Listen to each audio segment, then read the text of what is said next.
Bharat Ratna doctor Bhimrao Ambedkar को कोटि कोटि नमन। ये कार्यक्रम डॉक्टर भीमराव अंबेडकर के जीवन पर आधारित है, जहां भारत की जनता के प्रति उनके योगदानों को पूरी सजगता से चित्रित और रेखांकित करने का प्रयास है। कार्यक्रम में दिखाई गई घटनाएं लब्ध पुस्तकों से ली गई हैं। इस कार्यक्रम के जरिए चैनल की ओर से एक विश्वसनीय, सजग और सकारात्मक प्रयास है कि डॉक्टर बाबा साहेब भीमराव अंबेडकर के जीवन की संघर्ष यात्रा एवं गौरव गाथा पूरे आदर के साथ घर घर पहुंचे और उनके योगदानों से सभी संपूर्णता में परिचित और आह्लादित हों। भीमराव, कैसे बकवास सवाल कर रहे तू? हाँ, लोगों के लिए ये बकवास सवाल ही होंगे। अगर उससे पूछो जिसने वर्षों तक बिना साथी के जिया हो, उससे ज्यादा अकेलेपन का एहसास और किसे होगा? और जानते हैं ऐसा हमारी जैसी औरतों के साथ ही क्यों होता है?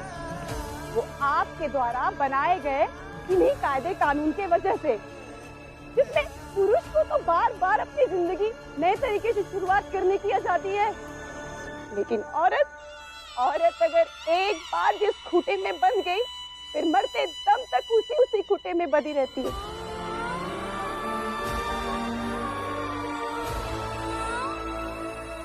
चाहे उसकी जिंदगी बिखर जाए या जलकर खाक हो जाए, लेकिन वो उसी खूंटे में बंधी खाक होती रहती है।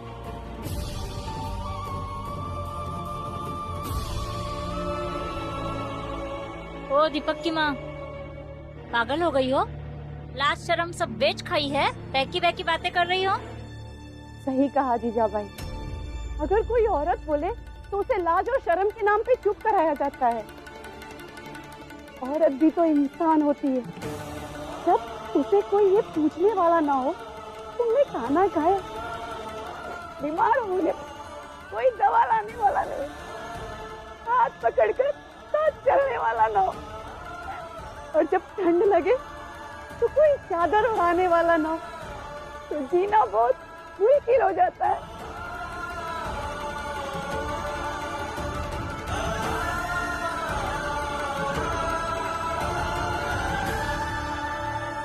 इसलिए तुम सही कह रहे हो, अभय और निर्मला की शादी हो जानी चाहिए। मूर्खो, ये क्या नौटंकी फैला कर रखी है? तुम ही लोग थे ना जिन्होंने भीम और निर्मला को इस चौल से बाहर निकाला था? हाँ, अब तुम ही लोग इन्हें यहाँ रहने दे रहे हो। कोई नौटंकी नहीं है ये। उस समय भीम की बातों का विरोध कर रही थी ये, और आज इनके अंदर की औरत जाग उठी है, इसलिए निर्मला की पीड़ा को महसूस कर रही है, इसलिए कह रही है। और नरोत्तम जोशी, तुम औरत नहीं हो ना, तो ये बात तुम महसूस नहीं कर सकते। काकी, अब बस इनके सवाल का जवाब दीजिए और सच सच बताइए। किस पत्नी को पति की याद नहीं आती? और एक बार नहीं, 1000 बार वो सपने में आए थे। मैंने हाथ पकड़ के उन्हें रोकने की कोशिश की, लेकिन सपना टूट गया और वो चले गए। मन मरया ममता मुई, जह गई सब छूटी, जोगी था सो रमी गया, आसनी रही विभूति। काकी, सोचिए, 23 सालों से जो सपना आप देख रही हैं, जो कभी पूरा नहीं हो सका, आज निर्मला जी के जीवन में वही सपना सच होने जा रहा है।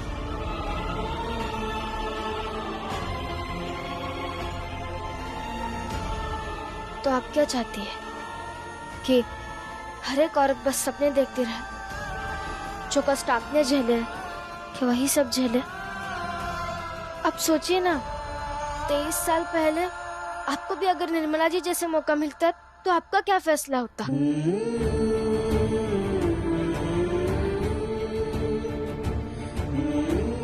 हाँ मान जाओ, हो जाए तो निर्मला और अभय की शादी। तल बदलू, निर्लज्ज औरत,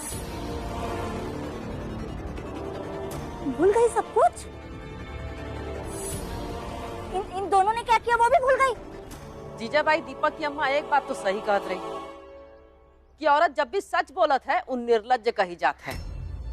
लेकिन अफसोस की बात ये है कि तुम खुद एको औरत होके मर्दों के बनाए हथियार से औरतन पे ही वार करत हो। लेकिन आज जो भीम कर रहा है ना, उसके लिए बहुत हिम्मत चाहिए। कि बहुत अच्छा लगा कि एक औरत शर्म के मारे अपने मन की जो इच्छा कभी कहो के सामने ना ही कह पात है, भीम का समझत है और बाकी सबके भी समझाए की कोशिश करत है।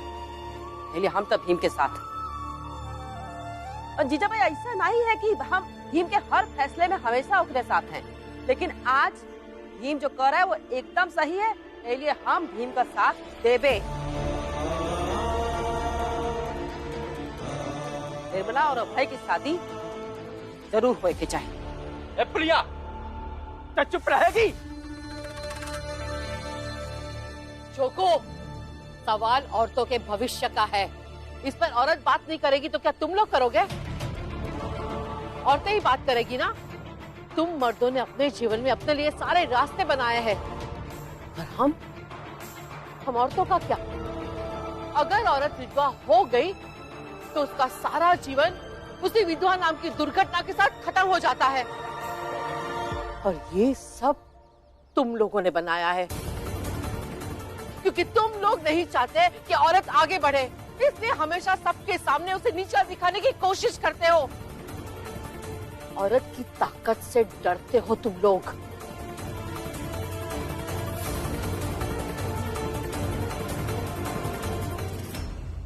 जीजा भाई, तू किस मुंह से निर्मला की शादी के लिए मना कर रही है? हाँ, भूल गई? तू भी एक विधवा ही थी ना। विधवा का दुख मुझे पता है। मैं नहीं चाहती थी कि कोई भी विधवा औरत मेरे जैसे बेसहारा बने, इसलिए मैंने प्रिया को राजी करके तेरे साथ शादी करवाई। नहीं तो तू भी आज दर दर की ठोकरें खा रही होती।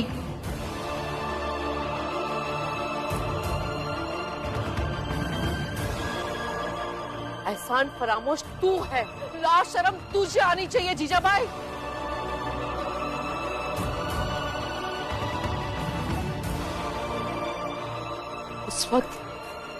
उस वक्त मेरी जिंदगी में भी अगर कोई भीमराव जैसा आया होता तो मेरी जिंदगी भी संवर गई होती।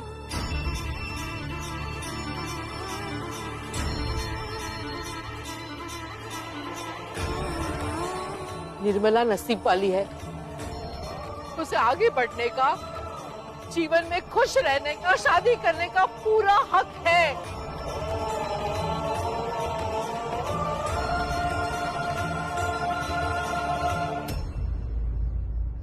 घोर कलयुग आ गया है।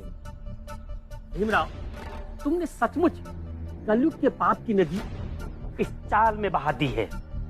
सारा अनाचार ले आया है यहाँ। अब औरतें भी जबान खोल रही है।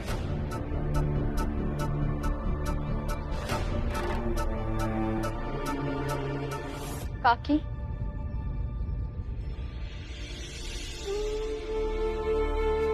उस समय ये समझिए कि 23 साल पहले आप मेरी जगह थी,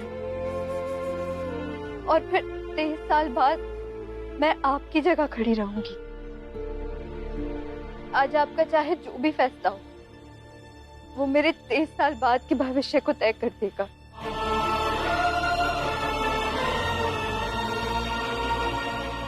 तेईस सालों से जो सपना आप देख रही हैं, जो कभी पूरा नहीं हो सका, आज निर्मला जी के जीवन में वही सपना सच होने जा रहा है।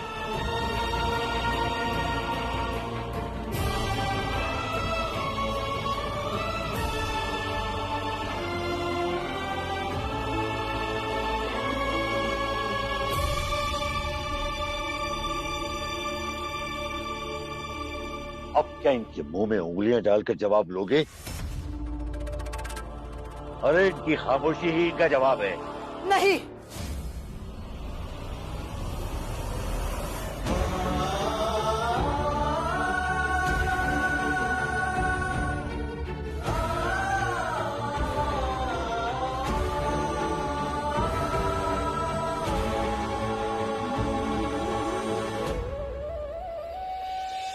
बाबा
इन लोगों को करने दीजिए शादी।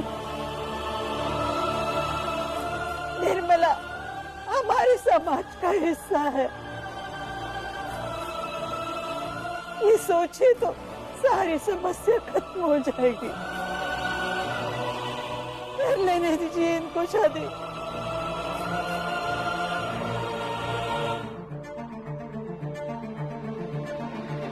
अरे कर ले नहीं लोग का शादी, हम हाथ जोड़ते हमें औरत आप समझाते अच्छे से कि औरत का अकेले रहना कितना मुश्किल होता है। अब निर्मला के दूसरा मौका मिल रहा है जिंदगी जिएगा तो जी ले वे, तो हो जाए तो होकर शादी। नहीं, मतलब नहीं। सामाजिक मान्यताओं को ध्वस्त नहीं किया जा सकता, समझे? तो ठीक है, जो करना है वो करो। मैरिज तो होकर ही रहेगा। भीमराव, रमा, तुम मैरिज की तैयारी करो। बड़े साहब जी, आपकी फौज से अब हम डरने वाले नहीं। हमारा समाज आप लोगों से लड़ेगा। हाँ, रियली? और आज हम सबको बता देंगे कि धर्म के मामले में कानून भी कुछ नहीं कर सकता। बिल्कुल पापा, पीछे नहीं हटना है।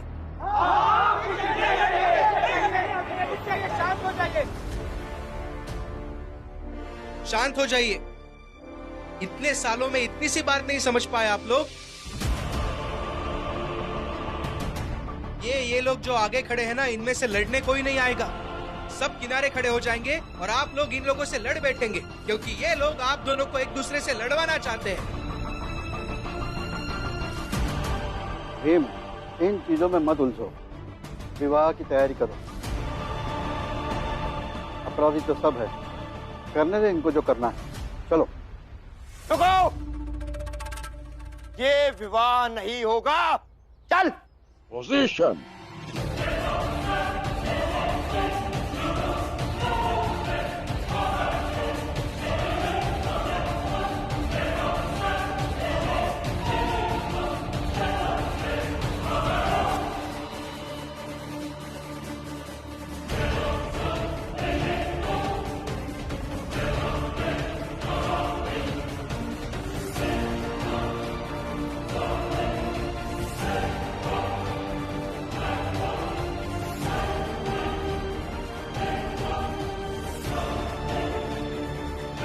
Go back, Naruto. पीछे हट। इस गलतफहमी में मत रहिएगा कि आपकी इन बंदूकों से डर जाएंगे हम। आज आपने हमारी आवाज दबाने की कोशिश की है और इसका जवाब मिलेगा आपको, आपको, सबको जवाब मिलेगा इसका।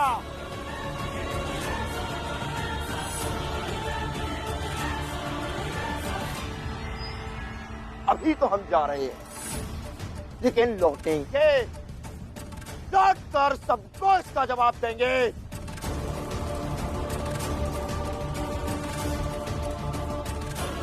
चलो।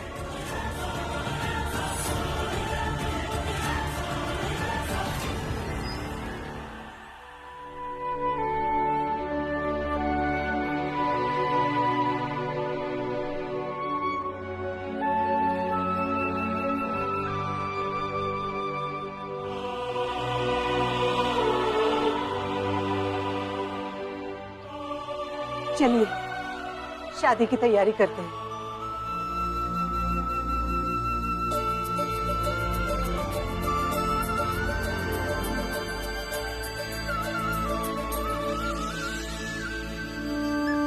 राम जी, विवाह कराने हमारे समाज से तो कोई आएगा नहीं। आप उसी को बुला लो जो आपके चाल में शादी करवाता है। लेकिन शादी होगी बड़े धूमधाम से।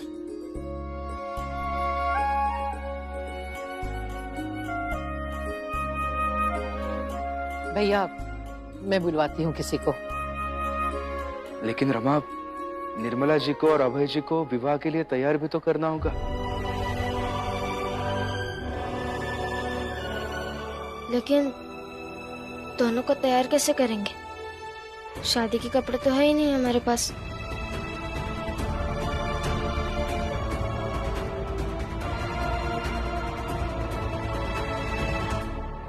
इन सब के बीच में इस बारे में तो सोचा ही नहीं।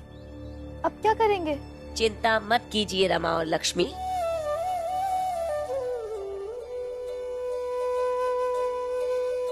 तुम लोगों को चिंता करने की कोई जरूरत नहीं है। हम कपड़े लेकर आए हैं। रमा और लक्ष्मी, हम लोग मिलकर निर्मला को तैयार करेंगे।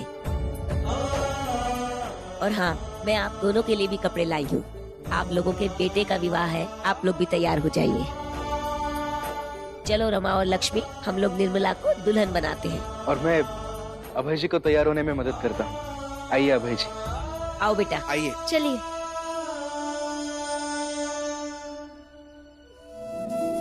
ये भी पागल हो गए।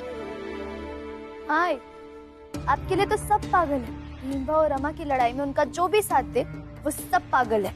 लक्ष्मी, आप सब शादी की तैयारी कीजिए, मैं चलता हूँ।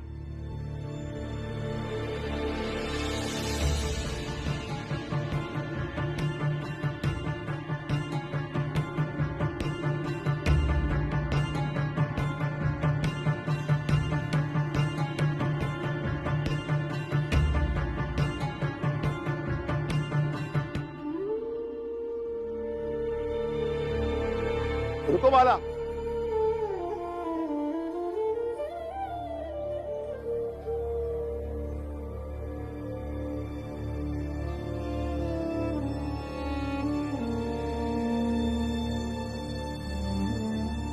बाला, आज तुमने भीम की रक्षा की।